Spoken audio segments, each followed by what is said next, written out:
So connected to the branch circuits, so the branch circuits are, sorry, the buses basically have a bunch of branch circuits coming off of them. And the way you can see these, the way they're kind of shown in the airplane is in the flight deck on up through even the latest airplanes, you got a whole bunch of circuit breakers in there, and they're these little circular, they're round, about just under between about about 3/8 of an inch diameter. And they're little circuit breakers you can pull, push. You've probably seen some of them around. When you pull, they stick out. They've got a white band on them, or when they're popped, push them in, push them in. And so those were what most airplanes have even up to today. And they're arranged in panels that are up in the flight deck. So what would happen is the buses would actually run up into the cockpit. If you go in our 727, some of these main buses are right behind the back wall. Those the circuit breaker panels that are in the back wall, there's buses in there. And so they're delivering full current. So what you see here is we'll get into what are called RCCBs in just a second, but you're going to have typically a bunch of low amperage breakers that are going to send power to switches, to the actual control switches, because we don't want to run high current through the switches that people are touching and moving in case they short out or something like that. And then those low current circuit breakers are going to send power to those switches. That's going to go to a relay. But then we've got our bus, high current.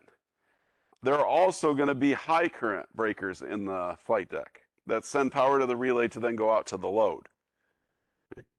So, for example, you go in our 727 out there, there are switches for the hydraulic pumps. Those don't actually send power to the hydraulic pump. They send power to a relay that powers the hydraulic pump. So if you look on the circuit breaker panel, you have some little 1/2 amp, 1 amp breakers for the hydraulic pumps, and that's what sends power to the control switch. And then you have like some 50 amp breakers down below that actually send power to the pumps. The next kind of step in design is kind of between these two, is that we took these high current breakers, what's shown as C8 here, the one that's connected to the 100 amp bus here. We took these high current breakers and they put a separate circuit breaker panel down, typically in an electrical and equipment bay underneath the floor. And we kept these buses away from the flight deck and outside of the cabin. But the breakers that control the switches are still up in the flight deck. Okay. And so that minimized, it's reduced the fire hazard in the flight deck and on the passenger cabin. It's cleaned it up a bit. You look at a modern airplane, there are a lot less circuit breakers in the flight deck. What it means though is you can't necessarily go pull those high current breakers in flight, but for the most part, that's really not too much of a concern. If there's an overload, they still trip, and we don't really want pilots trying to reset high current breakers if they trip for a reason. Usually there's a reason they tripped, right? There have actually been several accidents where flight crews have reset high current breakers in flight, which ultimately caused a fire. They were tripping for an overload condition, caused a fire, and then eventually caused the airplane to crash. The latest, newer aircraft, those designed in the 1990s and 2000s and on, have taken that to another level where instead of putting regular breakers down in like we still have some low current breakers up in the cockpit. We still have switches up there, but now they control something called an RCCB, or a remote control circuit breaker, which is kind of the version of that. But now these can actually be open and closed. By turning this on and off, what we're doing is actually opening and closing the circuit breaker to turn the switch on and off, to turn the load on and off. Okay, so that's RCCB. And if this overloads, it pulls, you see there's a 1/2 amp going to the switch. If there's an overload in this load circuit through the RCCB, it puts like a 2 amp load on here, which will pop this circuit breaker to notify that this breaker down here was overloaded. Okay. Versus if you have just standard breakers like this down the cockpit, if this trips, it doesn't send any kind of an indication up to that. And now the next step in this is we've gone away from this. Now we've gone to what are called virtual circuit breakers. And that's where these are all little solid state things on like cards or mounted down the equipment bay. And your actual breakers are controlled with like a touch screen in the flight deck. So we've gone away from physical breakers altogether on some of the latest aircraft. They have control pages you can bring up on their ICAS or ECAM system that basically are circuit breakers. So now I have a video here, but I'm going to do kind of a quick demo of it. So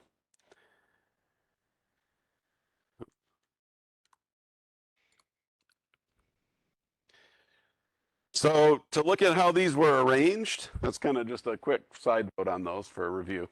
So here's an older aircraft where all the power gets sent up to the E&E bay right by the flight deck, and oftentimes this E&E bay or these electrical bays were up above the floor in the cab, in the dividers between the cockpit and the cabin. And so these buses were up in the cockpit, and then you had to run wiring, heavy duty wiring in many cases, from this E&E bay out to, hydraulic pumps and fuel pumps and all the different things on the airplane. The circuit breakers are there. Now what we've gone to is more of a distributed architecture where there are kind of high current distribution points in several places around the plane, and then a low current distribution point if anything has to come up into the cockpit for if anything has to come up in the cockpit for control or to access breakers, physical breakers that are up there. And then we have a lot of electronic or virtual circuit breakers that we can control with the ICAS system that ties into the RCCBs, remote control circuit breakers, that are in all these different load centers throughout the aircraft. Here we go. So here's the picture of what these breakers look like. These are those little circle ones I was talking about. These are all set right now. That's this little plunger piece right here. But you can see they've got the amperage listed on them. Most of these right here in the middle are 3 amps. There's a 15 amper up there, a big one. Sometimes things are more critical than others, so they'll put these collars around them. If you need to deactivate something quickly, they're an easy pull, an easy ID collar. The 737 MAX, for instance, now has collars, and even before the incidents, has collars on the circuit breakers that control the stab trim motors. They were on there before all the accidents, by the way. But crews weren't trained that they could pull those breakers to deactivate the automatic stab trim that was part of the MCAS system outside the US. In the US, they had been trained to do that. So that's why we didn't have any accidents here, but they were in other countries. But here are your different breakers, and these are going to hook to bus bars behind them. They may not, the bus bars are not necessarily the actual bus, but they're an extension of the bus. But you can see these are all relatively low current, so these are going to be going to the different switches. Something like that that's a little bit higher, I kind of wonder, I'm not sure what that is. I'm interested to know, but here's what virtual circuit breakers look like.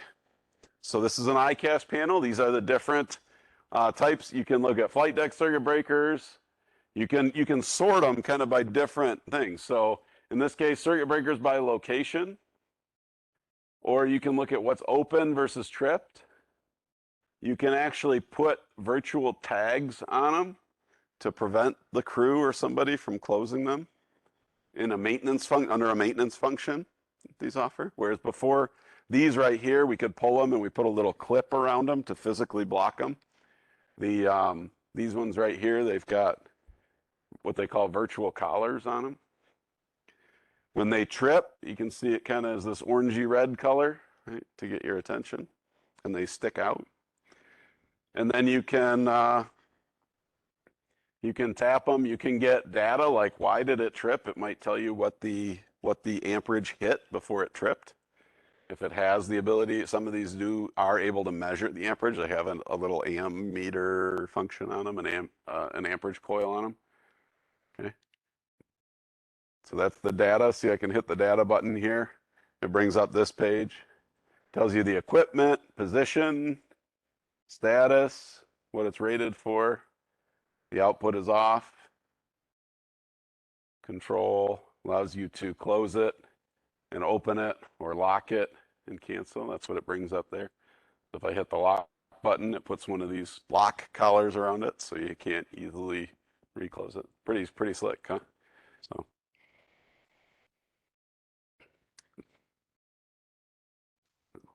questions on distribution control. I'm going to stop there because we're at a good break point.